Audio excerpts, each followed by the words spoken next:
もう一度、あの声が聞きたくて。その女性は、音楽教室の帰り道だった。夜風が冷たく、彼女はマフラーに顔をうずめながら、ふと立ち寄った古道具屋の前で足を止めた。ウィンドウの奥にあったのは、埃をかぶった一台の古いカセットレコーダー。まるで彼女を待っていたかのように、じっと佇んでいた。なぜこんなに惹かれるんだろう。そうつぶやきながら、彼女はレコーダーを手に取った。値札には500円とだけ書かれている。不思議と胸がざわつき、彼女はそのままレジに向かった。家に帰り、早速再生ボタンを押すと、雑音の中からかすれた声が流れ出した。それは、どこか懐かしく、優しい声だった。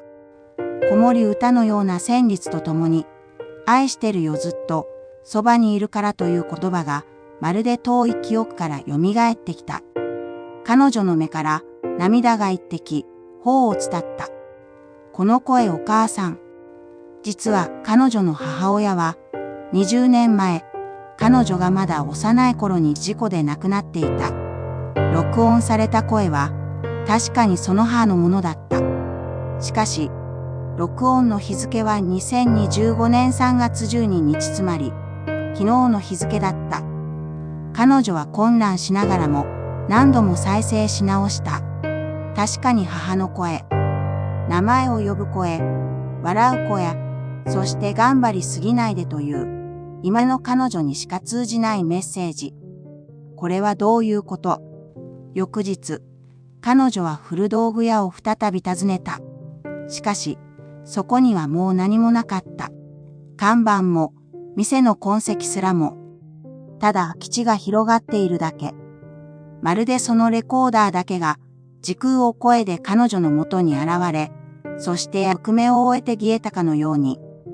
それから彼女は、音楽教室で歌を教える際、その声を思い出すたびに胸が熱くなった。あなたの声は誰かを救う力がある。母の声は彼女の中で生き続けている。そして今、彼女の教え子たちにも、その優しさと強さは受け継がれている。たとえ姿は見えなくても、大切な人の声はいつまでも私たちの心に生き続ける。